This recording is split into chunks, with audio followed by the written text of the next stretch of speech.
Buenas noches.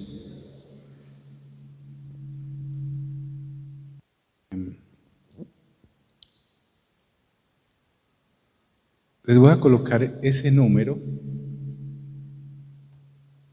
para que a quien no le esté llegando una serie de mensajes que envío casi que diariamente, usted me escribe y me dice, inclúyame en la lista de difusión, y a la le llegan unos mensajitos que mando prácticamente a diario. A veces soy hasta invasivo, pero ¿por qué quiero que lo anote y se incluya? Porque vamos a hacer un descanso activo durante estos 12 días que vamos a estar por fuera, porque vamos a retornar el 13 de enero. Voy a estarles enviando una serie de charlas que ya tuvimos sobre la carta a los Colosenses y, gracias hija, y son 12 charlas exactamente, así que les voy a enviar una por día, así donde usted esté, las puede escuchar y revivir, y si no las ha escuchado, actualizarse, porque miren, yo sé que hay personas que no le prestan casi que atención a esto. No me estoy refiriendo a ninguno de ustedes, desde luego, no estarían aquí. Pero uno se muere, dígale de lado, nos vamos a morir.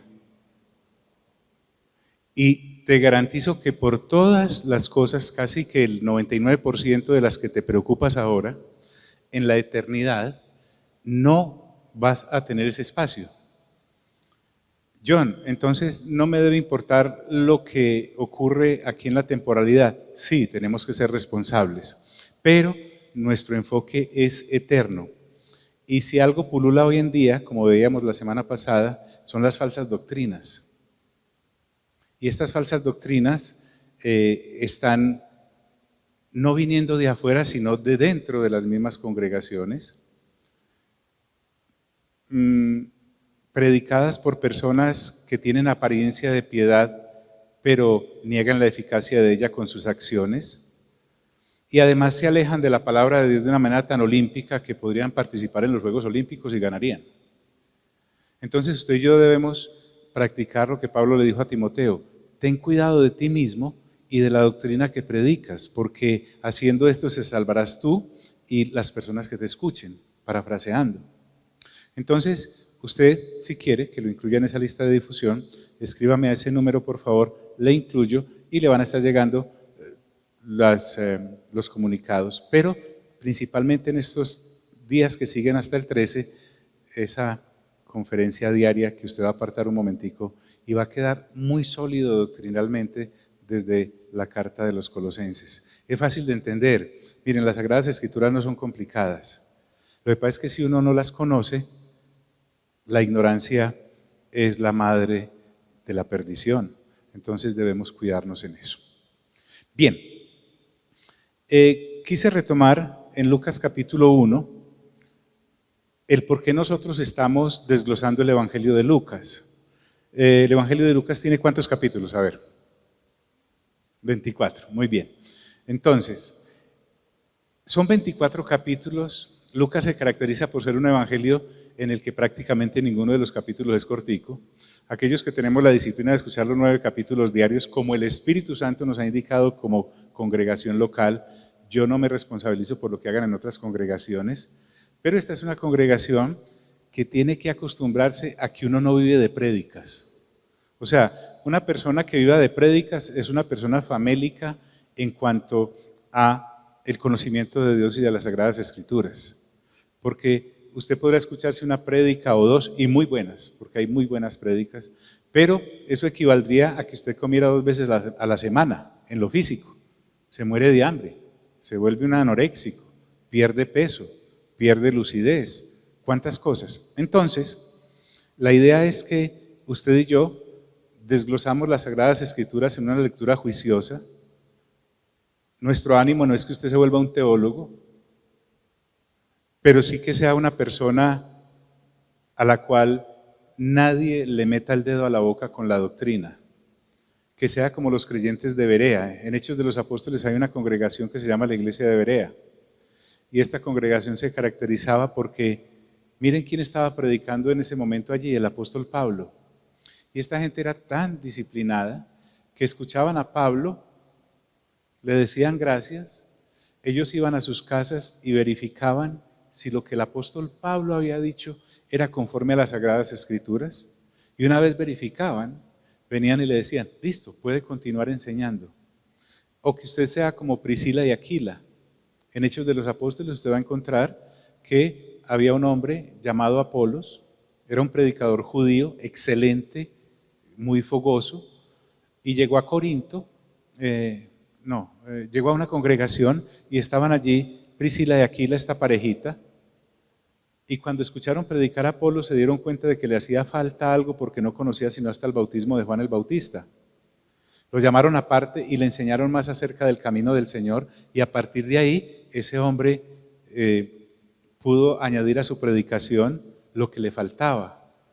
Pero la enseñanza de este hombre mejoró porque dos miembros allí en la congregación, una familia, se arrimó y le dijo, venga, muy bonito como predica y todo, pero le falta esto. Entonces, miren qué interesante. Porque voy a recordar, no es que vaya a empezar desde Lucas capítulo 1, por favor, vamos en el capítulo 11 ya, pero quiero recordarle porque es que tomamos el Evangelio de Lucas.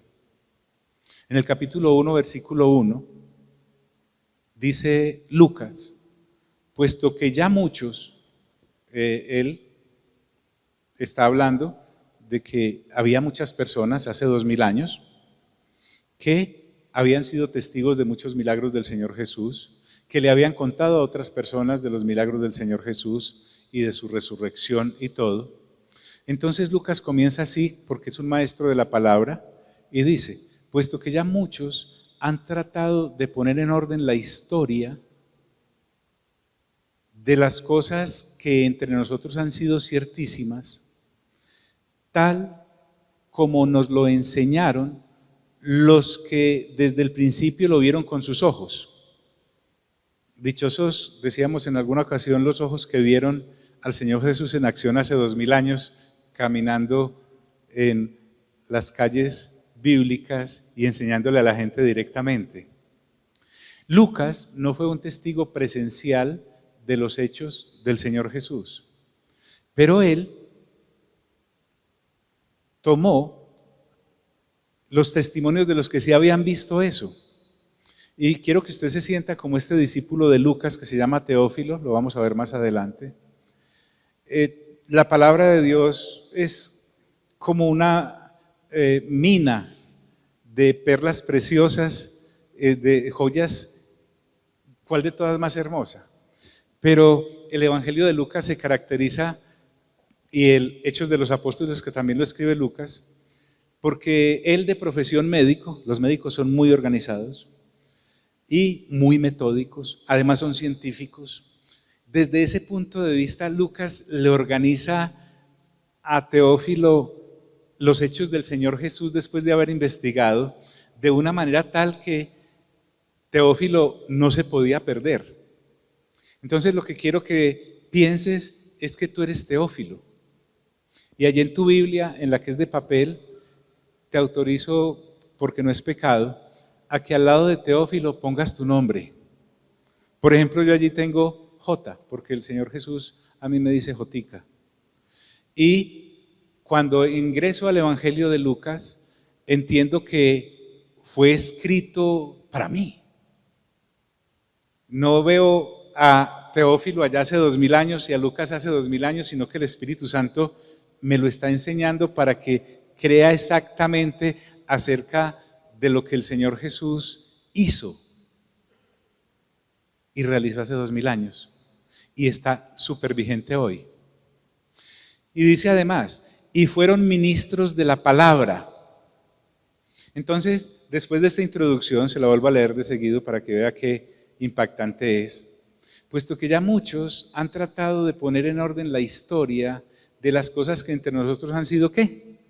Ciertísimas. Miren el énfasis de Lucas han sido ciertísimas. Él no tenía ninguna duda, solo que las organizó. Tal como nos la enseñaron, él se levantó desde luego a los pies del apóstol Pablo, porque era uno de sus discípulos en sus continuos viajes.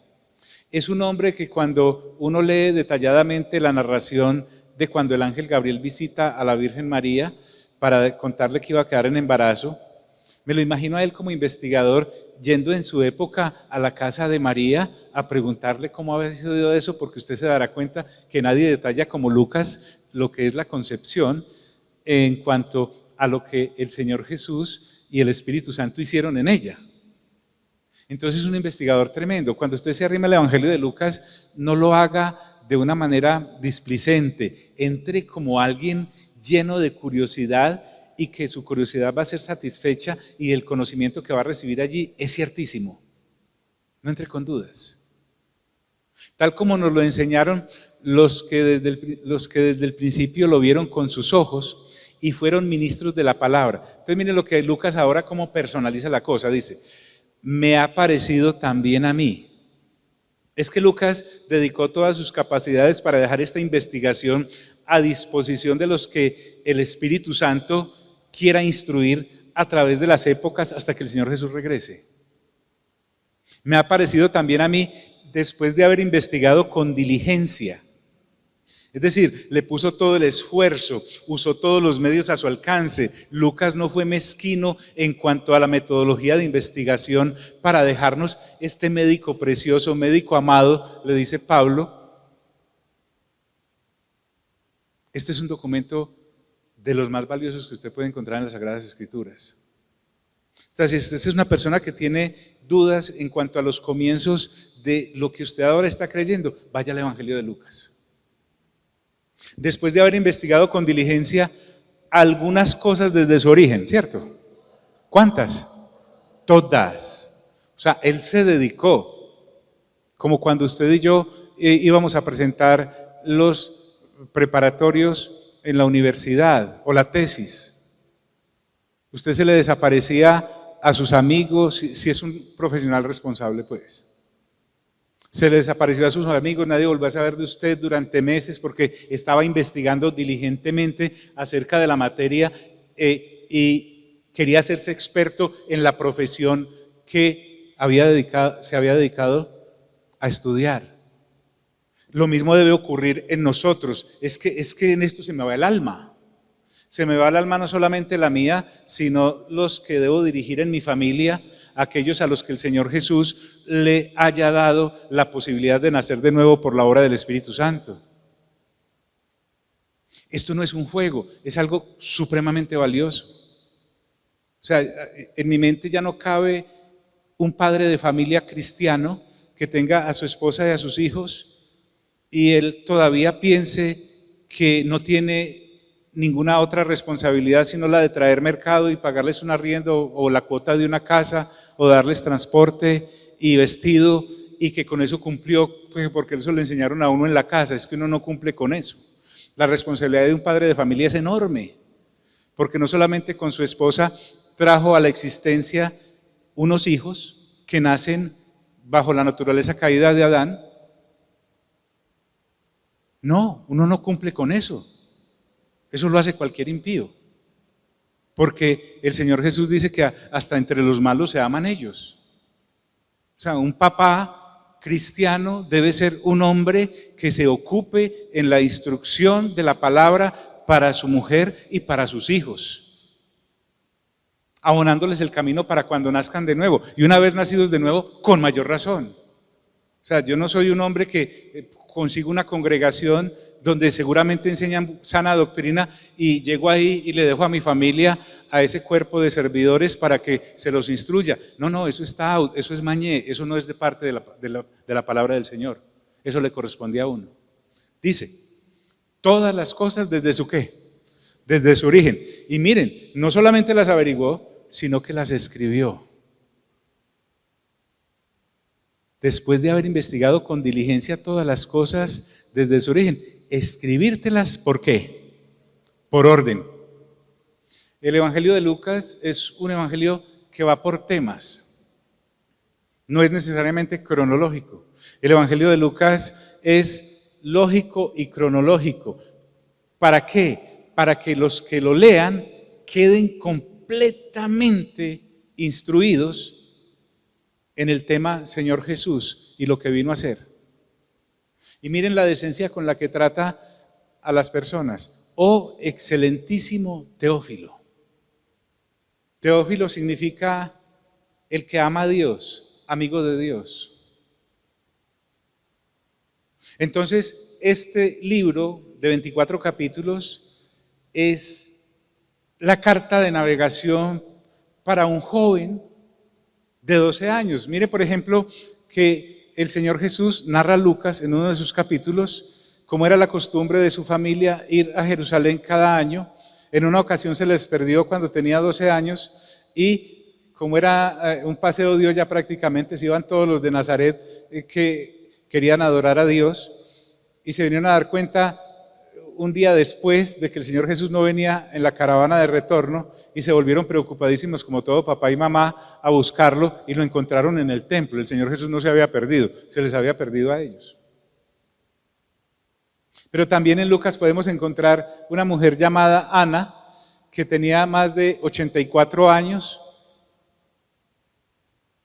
O sea que esto de la edad es un sofisma de distracción que nos ha entregado la vida temporal, porque un muchacho de 10, 12 años puede entender esto claramente, inclusive niños más pequeños, o una persona que ya esté allá en la última curva, como muchos de nosotros. Oh, excelentísimo Teófilo. Y mire el objetivo, para que conozcas ¿qué? Bien. No sé si usted ha tenido la oportunidad de ver o de ser atendido por un vendedor que no conoce bien su producto. Él titubea, él quiere dar la impresión de que sabe, pero uno sabe cuando la gente no sabe. Y hay muchos cristianos hoy así en día. Aman a Dios con todo su corazón, pero no saben de Él absolutamente nada. El Evangelio de Lucas se levanta entonces, y estoy usando esto como introducción porque a partir del versículo que vamos a ver hoy en el capítulo 11 de Lucas, el Señor Jesús, que es el protagonista de todo esto, se va a ir lanza en ristre contra los escribas y fariseos y los sumos sacerdotes y los servidores del templo de Jerusalén, que hace 2000 años no hacían sino embaucar la gente. La torcían doctrinalmente como los saduceos, predicando acerca de Dios y no creían en la resurrección. O por amor al dinero, estafaban a la gente de una manera tan olímpica, para usar la misma palabra, que el Señor Jesús tiene que demostrarles que estaba bien mal, que lo representaran mal, pero todavía peor, que después de que la gente llegaba ya con sus almas creyendo que les iba a enseñar algo, los hacían 2 veces más hijos del infierno que ellos. Entonces, el Señor Jesús nos va a enseñar a partir de este capítulo, como lo ha venido haciendo, pero ahora sí va a entrar en materia, para que usted y yo como creyentes diferenciemos cuando el que está enseñando allá al frente me quiere robar o me quiere timar financieramente o me está engañando doctrinalmente. Porque para que haya un estafador se necesita alguien que se deje estafar. Porque para que haya alguien desviado doctrinalmente se necesita alguien que quiera exponerse a eso. Y eso es lo que nos quiere evitar el Evangelio de Lucas, o sea, el Espíritu Santo. Para que conozcas bien la verdad de las cosas en las cuales has sido instruido. Entonces, aquí en este versículo 3, en la parte E, en el capítulo 1 de Lucas, ahí donde yo quiero que ya está en su Biblia de papel, ponga su nombre, Teresa, Joaquín o Joaco, y así. Cuando usted abra la escritura, sepa que Dios le está hablando a usted. No espere entonces a que su papá por fin caiga en cuenta de que es el sacerdote de la casa. Arranque usted, mi hijo, que el tiempo está corriendo. La tumba nos espera a todos. No espere usted, mi amada hermana, a que su marido por fin se ponga juicioso a estudiar las Sagradas Escrituras. Comience usted. Porque es que el día que nos presentemos ante Dios, usted no va a llegar allá con su marido, con su mujer, o con su papá o con su mamá para que lo defienda. Va a ser usted solito ante Dios, solita ante Dios. Oh, excelentísimo Teófilo. Entonces ahí en ese versículo ponga su nombre, por favor. Bueno, volvamos por fin al capítulo 11 de Lucas. Ya pasamos por toda esa parte del capítulo en donde el Señor Jesús echó fuera. Disculpe, ¿están aquí esta noche? Como en el último servicio, yo me voy como hasta el primero. Entonces, por este capítulo entendimos que el Señor Jesús ya nos enseñó que si nosotros siendo malos le damos buenas dádivas a nuestros hijos, porque si un hijo nos pide un pescado no le vamos a dar un escorpión, o si nos pide un pan no le vamos a dar una piedra, y nos enseñó basado en eso que cuando yo vaya a orar, le pida a Dios el Espíritu Santo, no empiece a pedirle carro, casa, todas esas cosas ya están garantizadas si Dios se las quiere dar, pero que le pida el Espíritu Santo. Usted y yo tenemos que pedir que Dios nos regale la presencia del Espíritu Santo en nuestras vidas, porque es el único que podrá defendernos en esta época y en todas las que vengan. Y además nos enseñó que los demonios existen, porque el Señor Jesús, en medio de todas esas enseñanzas, llamó a un tipo que era mudo y le echó el espíritu inmundo que le provocaba y el tipo pudo hablar. Y nos enseñó cómo los escribas y fariseos le empezaron a decir que por Belcebú echaba fuera a los demonios. Le estaban diciendo al Señor Jesús endemoniado. Y él, ni corto ni perezoso, les dijo: si yo por Belcebú echo fuera a los demonios, entonces los discípulos de ustedes, los hijos de ustedes, ¿por quién los echan? Y nos metimos en toda aquella escena de saber acerca de qué son los demonios. Mejor dicho, para usted ya está bien claro. Y hoy volvemos a aterrizar en el capítulo donde el Señor Jesús iba. Entonces, en medio de esa enseñanza, dice la Escritura, y apiñándose las multitudes comenzó a decir, disculpe, ¿quién está hablando en este capítulo? ¿Quién? ¿Aló? El Señor Jesús. O sea, Lucas está narrando, pero el Señor Jesús es el que está contando. Entonces, cuando usted haya puesto allá excelentísima fulanita o excelentísimo fulanito, entienda que el Espíritu Santo, el Señor Jesús y el Padre Celestial han entrado en un diálogo con usted. Por favor, cuando ingrese a las Sagradas Escrituras, entienda que eso es así. Haga de su oración algo espectacular, porque orar es espectacular. Orar es hablar con Dios, no pierda tiempo hablando con quien no le puede solucionar las cosas. Hable con Dios siempre. Por ejemplo, en tiempos de oración, como ya tengo la lectura juiciosa de la palabra acá, los 9 capítulos diarios, y ese es mi deleite, ya no entro a la oración allá sintiéndome gusano o cualquier cosa, no, yo entro como lo que soy, en Cristo Jesús. Y yo ya no me pongo a imaginar al Señor Jesús de otra manera que la que me dicen las Sagradas Escrituras. Y por ejemplo, siento y veo realmente que entro como en el capítulo 4, cuando la voz potente le dice a Juan, el evangelista, sube acá, y hay una puerta, dice la Escritura, en el cielo, y Juan entra por esa puerta, y la primera impresión que tiene cuando llega allá, a ese sube acá, y entra por esa puerta, lo primero que se encuentra es al Padre Celestial sentado en su trono, y dice la Escritura que se viste de diamante y de rubí. Yo he visto por ahí diamanticos pequeñitos, chiquitos, hasta circones serán, porque yo no sé mucho de esos, pero nuestro Padre Celestial, sus vestiduras son como de diamante, y no diamantes de acá, de por allá de Sierra Leona, no, diamantes de allá, de donde en lugares donde usted y yo no nos alcanzamos a imaginar que existen minas. Y además dice que sus vestiduras también son como de rubí, y acá en la parte de atrás la Escritura me dice que tiene un arco iris. Pero el arco iris del Señor allá en el tercer cielo es del color de una esmeralda, o sea, que todo verde. Imagínense esa combinación. ¿Están aquí mis amigos?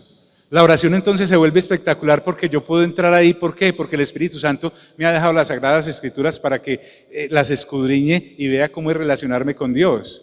Y automáticamente veo alrededor del trono 24 tronos, 1, 2, 3, 4, 5, 6, 7, 8, 9, 10, 11, 12, ayúdenme, 13, 14, 15, 16, 17, 18, 19, 20, 21, 22, 23, y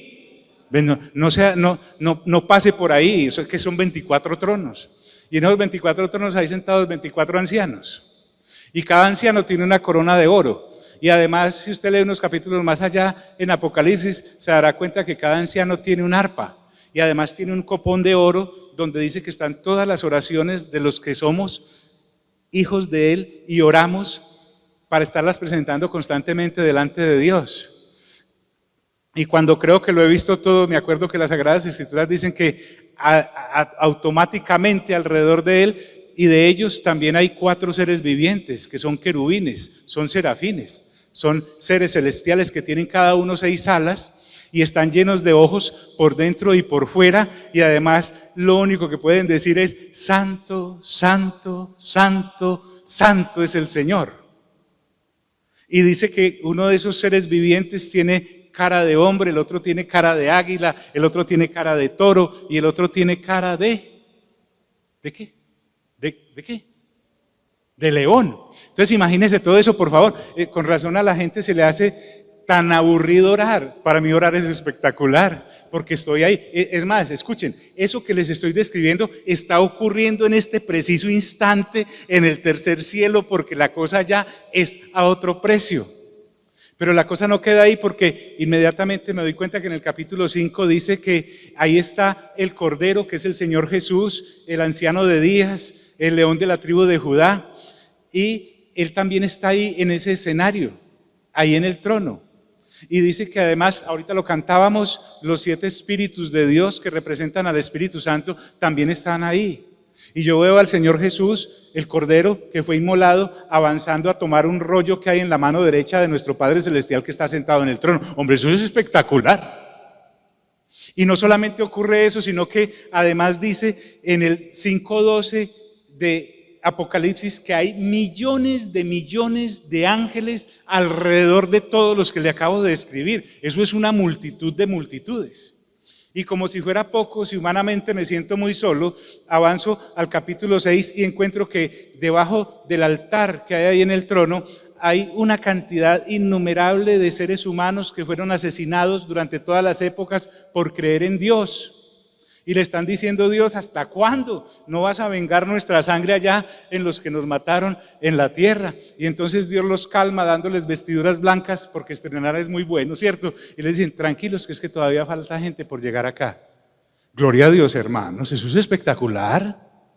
Entonces el cristianismo nuestro no puede estar basado en lo que siento o no siento, sino en lo que leo y las Sagradas Escrituras dicen. Con razón muchos jóvenes hoy en día hay que prenderles su mito y ponerles música como más movidita para entretenerlos, porque como no les exponen las Sagradas Escrituras, los dejan ahí a la deriva y entonces ellos creen que, o sea, ¿para dónde va Vicente? ¿Para dónde va la gente? Y mucha gente no sabe para dónde va, como estos escribas y fariseos, a los cuales el Señor Jesús va a poner en orden desde hace 2000 años. Escribas y fariseos que son representados hoy en día por una cantidad de mercenarios de la fe que no hacen sino arrancarle a la gente lo que tienen, pero sus almas las están llevando al infierno. Mira el de lado y dígale: ay, ay, ay. Entonces, apiñándose las multitudes, comenzó a decir el Señor Jesús: esta generación es mala. Nada que ver con los predicadores de pensamiento positivo y de usted va a salir adelante no importa la vida que lleve.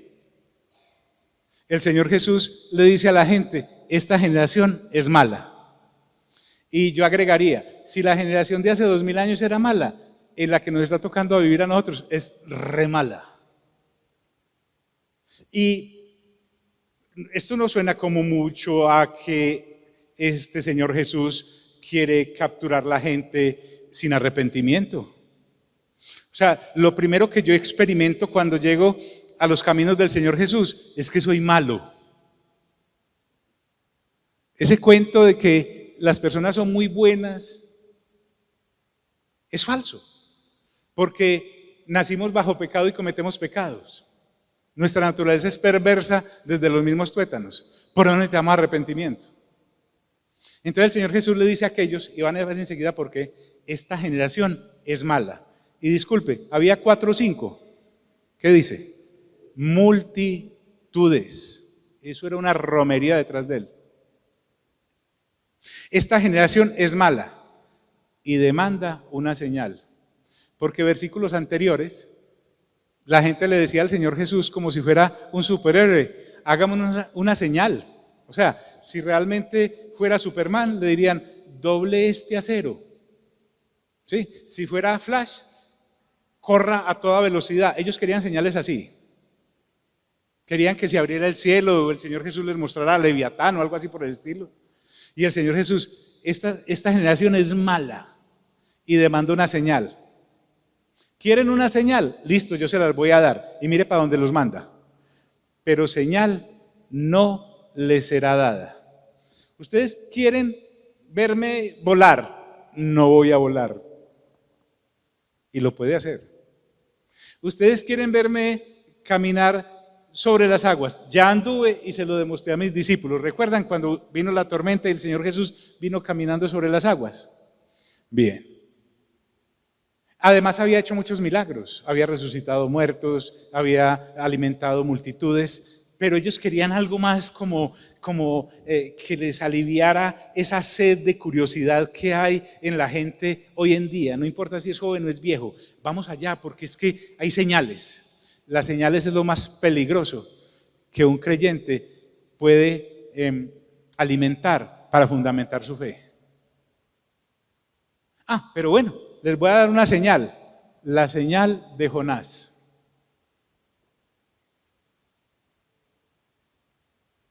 Y lo interesante es que la multitud que lo estaba siguiendo eran judíos. Disculpen amigos, están aquí. Y la gran mayoría conocían a este profeta menor y su historia. Recuerde conmigo, si no, léase Jonás, que son unos capítulos muy cortos. Ese sí es más corto que todos los corticos. Y resulta que Jonás fue conminado por Dios para que fuera a predicar a Nínive. Nínive era una ciudad perversa, era una nación abominable. O sea, cuando Dios le dice a Jonás que vaya a predicar allá, Jonás no podía creer que Dios le estuviese diciendo eso. Nínive se caracterizaba por ser cruel. Cuando invadían otro país u otra ciudad, a las mujeres embarazadas les abrían el vientre y les metían gatos o ratas y las cosían con el bebé allá adentro y las soltaban para que sufrieran hasta morir. A los niños recién nacidos los tomaban como si fueran una onda, una cauchera, y sus cabecitas las estrellaban contra las paredes. Esa clase de cosas hacían en Nínive. Y Dios le dice, ve a Nínive. Yo entiendo mucho a Jonás. Con razón fue a la terminal de transporte y en vez de tomar un tiquete para ir a Nínive, compró uno para ir a Tarsis. Nínive era para allá, Jonás se fue para allá. Pero resulta que como Dios era el dueño de él y Dios hace con uno lo que le dé su divina voluntad, hizo que una tormenta se levantara y el barco ya casi zozobraba. Entonces los marineros dijeron, ¿pero qué está pasando? Y empezaron cada uno a orar a su respectivo Dios. Y el único que no salió a orar fue Jonás, porque estaba dormido allá en su camarote y fueron a decirle, hey, ¿qué pasa? Pues, y él les dijo, no, es que esto es por mí. ¿Saben qué? Tírenme al mar. Era un hombre que prefería morir a irle a predicar a los de Nínive. Así fuera Dios el que lo estuviese diciendo. Y lo tiraron. Pero Dios había preparado un gran pez para que se lo tragara. Las aguas del mar en donde eso estaba ocurriendo se caracterizaban por no tener grandes animales. O sea, usted y yo podemos ir allá a Unuquí a ver cómo llegan las ballenas. Allá nunca llegaba una, pero allá había una, porque Dios había dispuesto un gran pez para que se tragara a Jonás. Y cuando Jonás prácticamente lo vomitó, algunos creyentes son como vomitivos, no sirven ni para una cosa ni para la otra. Cuando cayó a esa playa, decía, welcome to Nínive. Porque mire, cuando Dios tiene un plan con usted, se lo hace cumplir a las buenas o a las malas. Lo que pasa es que a nosotros nos ha enseñado un Dios de Hello Kitty que para estos tiempos de diciembre solo trae aguinaldos.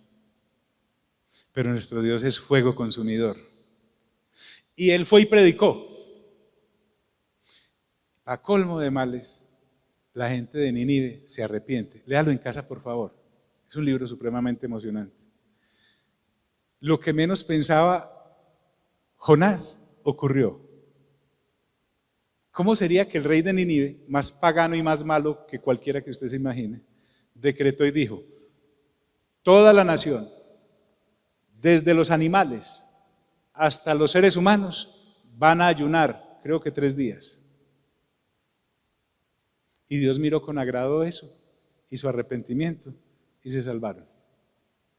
A esto es a lo que está refiriendo el Señor. Miren que el Señor cita las Sagradas Escrituras.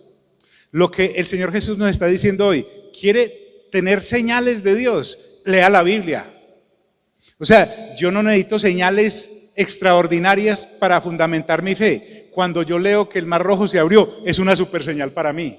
Ay, John, pero es que los científicos dicen que eso no ocurrió. Allá ellos, yo sí creo que ocurrió. Para mí es una gran señal. Es una tremenda señal cuando el Señor Jesús le dice: Lázaro, ven fuera. Y el tipo sale brincando, porque tuvo que obedecer. Para mí es una gran señal todo lo que ocurre en las Sagradas Escrituras. ¿Sabe por qué usted no se impresiona? Porque no tiene Sagradas Escrituras en sus venas. Tiene una cantidad de testimonios, tiene una cantidad de predicadores que leen un versículo y arrancan a contar un testimonio durante 45 minutos y luego caen para pedirles una ofrenda. Pero no hay Escrituras. Sino la señal de Jonás. Y entonces mire cómo lo concreta el Señor: porque así como Jonás fue señal a los ninivitas, también lo será el Hijo del Hombre a esta generación.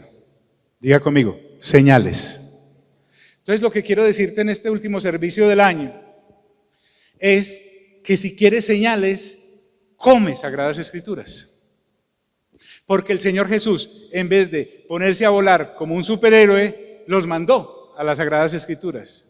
Y además les dijo: esta generación es mala. O sea, si los de Nínive eran malos, ustedes son más malos. Y eso no es un insulto para un judío, porque los ninivitas eran gentiles, eran paganos. Cuando un judío se va a referir a gente como usted y como yo, que no somos judíos, ¿sabe cómo hablan entre ellos en secreto? Dicen: esos perros. El Señor Jesús también lo decía. Cuando la mujer sirofenicia fue a decirle: mi hija tiene un demonio que la atormenta, por favor cúrala, el Señor Jesús les dijo: no, es que el alimento es para los hijos y no para los perros. Eso era lo que estaba diciendo. Y esta mujer llena de nobleza le dice: sí, Señor, pero hasta los perros comen de las migajas que caen de la mesa de los hijos. El Señor Jesús, que dijo: no, a esta hay que hacerle el milagro, ni modo de charla. Porque Dios necesita que usted y yo no seamos personas orgullosas. ¿Sabe? Yo no soy orgulloso, yo soy de las personas más humildes. Entonces yo te pregunto: ¿cuánto tiempo le dedicas a la lectura juiciosa de la palabra? No, soy un hombre muy ocupado, soy una mujer muy ocupada, a mí me da sueño. ¿Te das cuenta? Tu orgullo se mide por la cantidad o no de tiempo que tú le dedicas a las Sagradas Escrituras, porque cuando yo me dedico a leer las Sagradas Escrituras, le estoy diciendo a Dios: Dios, no sé nada, soy un completo asno, soy una mula, necesito ser instruido, quiero tu sabiduría, ¿me ayuda por favor? También lo será el Hijo del Hombre a esta generación. Ahora, quiero que entendamos que a la vez el Señor Jesús está preparando a los escribas y fariseos y al pueblo judío y les está diciendo, de hecho, que ellos no eran los únicos que estaban destinados a la salvación, porque les pone el ejemplo de Nínive. O sea, el Señor Jesús desde el Antiguo Testamento a nosotros los gentiles nos viene diciendo: estoy interesado también en ustedes. Ustedes también van a venir a mi redil. Ustedes también serán parte del nuevo Israel, que será conformado por judíos que crean en mí y por gentiles que crean en mí, y de ellos dos haré un solo pueblo. Pero tiene más. La Reina del Sur, no la novela que usted ve, no. Si usted quiere conocer la verdadera reina del sur, está en las Sagradas Escrituras. Ay, no, es que yo me he visto como la reina del sur, a mí me gusta cómo habla la reina del sur. ¿Quiere saber cómo era la reina del sur? Lea las Sagradas Escrituras. Está en el segundo libro de Crónicas, me parece, en el capítulo 9, del versículo 1 al 9, si mal no estoy. Esta señora era una reina. Mira al del lado y dígale, una reina. O sea, no es como usted y yo, así, gente del común. Y esta señora es citada por el Señor Jesús. Es una mujer gentil. Y dice, la reina del sur se levantará en el juicio con los hombres de esta generación. Vea, ¿sabe? Hay algunos que dicen, ay, qué rico haber nacido hace 2000 años en el momento en el que el Señor Jesús vino. Agradezca que no, porque la gente de esa generación, porque el día del juicio, Dios juzgará a los seres humanos por generaciones, según el año en que hayan vivido, en la generación que hayan estado. La generación de hace 2000 años les va a ir como a los perros en culto evangélico. ¿Sabe por qué? Porque el Señor Jesús hace 2000 años decidió venir, Dios mismo se hizo hombre y habitó entre ellos. Y mire lo que les dice a ellos, la reina del sur se levantará en el juicio con los hombres de esta generación. Claro que usted puede extrapolar eso a hoy, pero quedémonos allá, nos conviene. Se levantará en el juicio con los hombres de esta generación y los ¿qué? Y los condenará. O sea, lo que le está diciendo a los de esa generación de hace 2000 años, vea, los de Nínive que se arrepintieron serán salvos. Y ustedes que teniéndome a mí aquí no me creyeron, se van a condenar. Y ahora les está diciendo, la reina del sur se va a levantar con ustedes en ese tiempo, ella será salva siendo gentil, pero ustedes se van a condenar porque no creyeron en mí. Y ese es el quid del asunto. Si yo no creo en Cristo Jesús, mi alma está perdida. Y les narra por qué. Porque se ve que trastabillaron un poco, porque ella vino de los fines de la tierra. Es que esta mujer vivía lejísimos de Israel. Esta mujer vivía allá donde el viento da la vuelta y regresa. Porque ella vino de los fines de la tierra para oír la sabiduría de ¿quién? Salomón. Entonces, cuando tengo Sagradas Escrituras en la cabeza, recuerdo a Salomón. Claro, Salomón, el hijo de David con Betsabé. ¿Qué historia esa? Eso hay muerto y todo de por medio. Y en ese orden de ideas, él la cita, el Señor Jesús, y le dice, ella vino a ver a Salomón. Ahora, recuerden que Salomón, el Señor se le apareció en sueños y le dijo, pídeme lo que quieras que te dé. Y Salomón le dijo, ¿sabe que necesito sabiduría? Porque su siervo es muy joven y no sabe entrar ni salir, y este pueblo es muy grande. Tenía como 40 añitos, sardino. Y Dios le dijo, como me has pedido sabiduría, te la doy. Y lo que no me pediste también te lo doy. Oro, plata, paz con tus amigos, todo lo que usted quiera. Lo que no me pidió también se lo doy. Y dice que esta mujer vino para oír la sabiduría ¿de quién? De Salomón. La sabiduría de Salomón usted la puede encontrar en los libros de Reyes y en los libros de Crónicas, un poquito en Eclesiastés, tal vez algo en Cantares.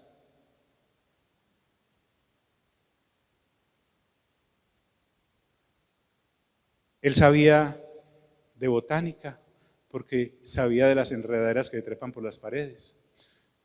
Compuso 1006 canciones, ni Diomedes. Los sabios de la época venían a escucharlo a él. Les daba cursos de actualización en sabiduría.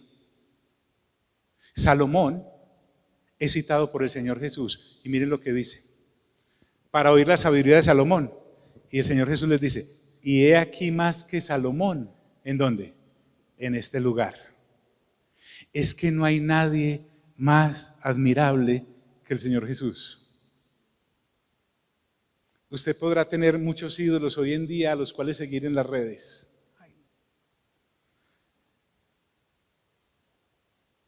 Y eso que esta mujer estaba haciendo lo bueno y los de Nínive también hicieron lo bueno.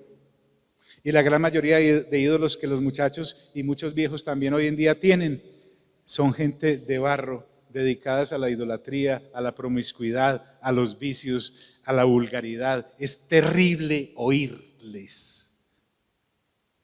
Pero el Señor Jesús dice a nosotros y nos dice, aquí hay más que lo que usted conozca en este lugar, hablando de él mismo. Y es que aunque Salomón tenía mucha sabiduría, era una sabiduría limitada.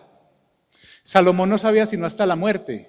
Usted puede leer en el libro de Eclesiastés que Salomón dice, vale más el día en que se muere que el día en que se nace. El sabio tiene presente la muerte, el necio solo piensa en divertirse. Salomón nunca habló de resurrección. Hay más sabiduría en el Señor Jesús que nos habla de resurrección. Salomón habló de penas y de desengaños. El Señor Jesús habla de restauración y habla de eternidad. En Jesús hay algo más que los seres humanos podamos ofrecer. Por eso es tan importante las Sagradas Escrituras. Usted escuche papá, usted no puede llegar al tribunal de Cristo diciendo, Señor, yo me quedé para mi casa. ¿Y sabe qué le va a contestar el Señor Jesús? Te veo como mal, porque yo dije que buscaran primeramente el reino de Dios y mi reino y mi justicia, y eso de comer, beber y vestirse, yo te lo iba a añadir. Por eso no pude leer la Biblia, Señor. Ya no habrá tiempo. Y he aquí más que Salomón en este lugar. Entonces el Señor Jesús redondea, y con esto quiero acabar. Le dice a los de hace 2000 años, los hombres de Nínive se levantarán en el juicio con esta generación, la de hace 2000 años. ¿Y qué? Y la condenarán. Y dice, porque a mí me gusta de las Sagradas Escrituras que lo explica todo como con plastilina. Yo soy de esos que hay que explicarle todo como a una persona de lento aprendizaje. Yo soy de lento aprendizaje. Y él dice, porque a la predicación de Jonás, y eso que la predicación de Jonás no debe haber sido muy agradable. O sea, Jonás cruzó la ciudad predicando, más o menos esto. Vea, yo vine aquí pues porque me tocó. Yo no quería venir, porque ustedes son una gente despreciable, abominable, gente voraz. Pero Dios dice que si se arrepienten, no los destruye. Y seguía, él no hacía, ¿quién quiere recibir al Señor Jesucristo como su Señor y Salvador personal? Pase aquí al altar, venga, yo les impongo las manos. No. Profeta. Ahora, Jonás significa paloma, para que vea que uno le puede llamar muy bonito y ser muy fuerte. Y se le arrepintieron, hermanos.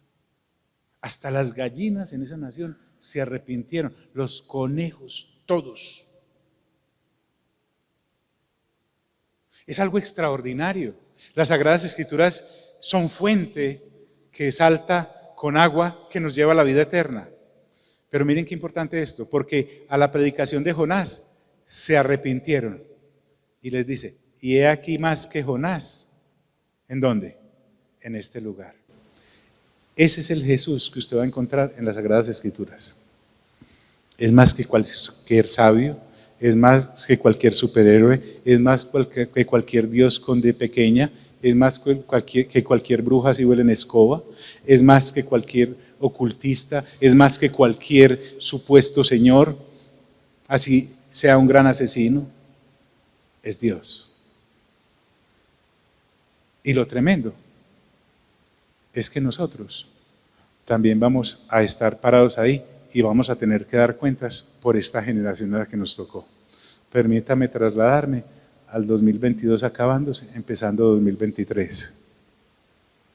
Porque el evangelio que abrimos, cuando predicamos las Sagradas Escrituras, ¿nos va a salvar o nos va a condenar? Así de sencillo. Por eso es que yo les suplico que en este descanso activo que vamos a tener, escuchen lo que hablamos de Colosenses, desmenuzadito, 4 capítulos, vea, les va a quedar así, no tienen ni que hacer digestión,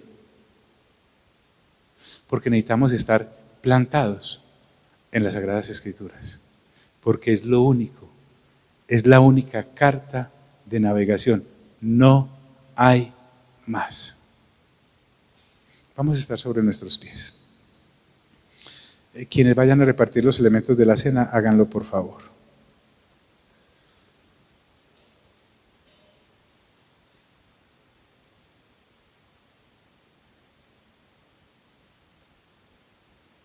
Yo le animaría, sinceramente, a que no empiece otro año haciendo otros proyectos diferentes a sencillamente leer las Sagradas Escrituras. ¿Y sabe por qué? Porque es por lo único que usted tendrá acceso a la vida eterna. No hay más. Es que si hubiera más, yo se los diría. Necesitamos ser creyentes de las Sagradas Escrituras. Que quien se pare en un púlpito a usted no la embobe, o no lo embobe, o no lo tumbe, o no la tumbe. Sea financieramente o sea doctrinalmente. Vea, hasta mejor que lo tumben a uno en plata, pero no en doctrina. Siendo malas las dos cosas. Pero las dos cosas, qué goleada. Esto es muy, pero muy delicado.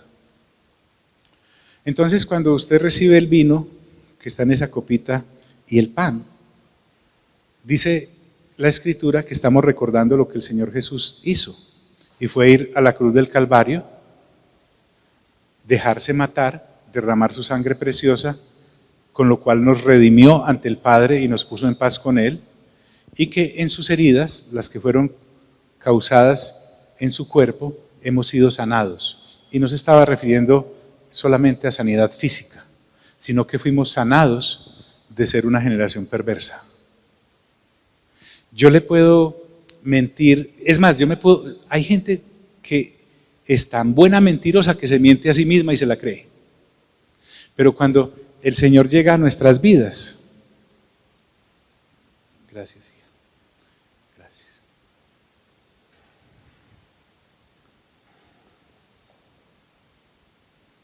Nos enseña qué es la misericordia. Hablaba ahora con Alvarito, con Marco y con Olga. Sí. Y les decía, ¿saben?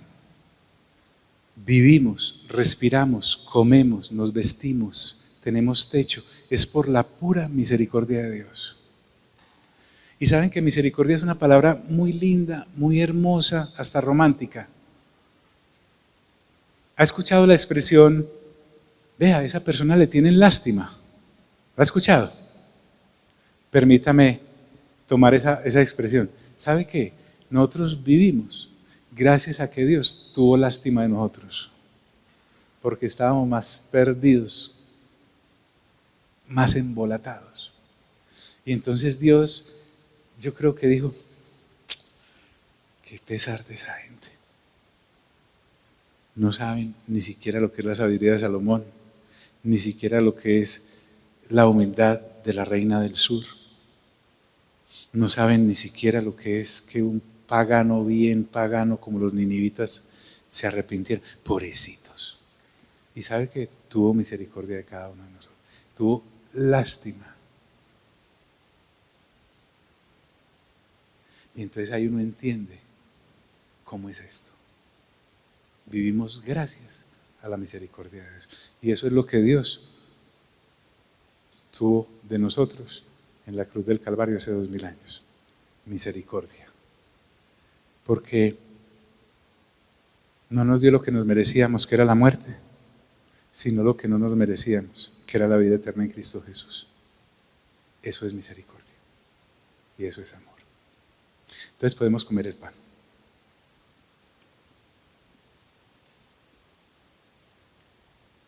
Y beber de la copa.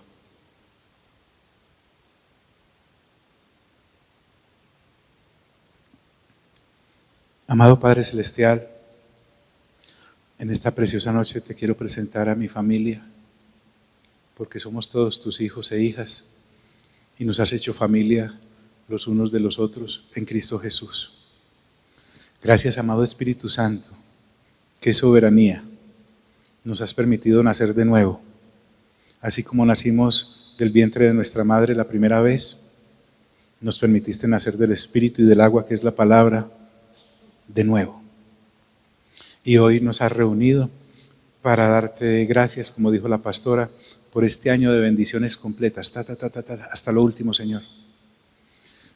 Amado Espíritu Santo, con tu permiso nos vamos a tomar un descanso activo de predicaciones y servicios hasta el próximo 13 de enero. Pero vamos a estar escuchando la carta a los Colosenses y vamos a digerirla, Señor. Te queremos decir que nosotros no tenemos otro plan para el próximo año, distinto a seguir siendo hijos tuyos e hijas tuyas y buscar de ti, porque eso nos llena, nos satura, nos vuelve deseosos de conocer más de ti. Di conmigo: Señor Jesús, permíteme sentir pasión por tu santa palabra, que es viva y eficaz y más cortante que toda espada de doble filo y penetra hasta partirme y así poderme conocer y saber qué es lo que tú has hecho por cada uno de nosotros. En el nombre de Cristo Jesús, amén. Mire al de lado, dígale, Cristo viene. Contéstele, pronto. Dios nos bendiga a todos.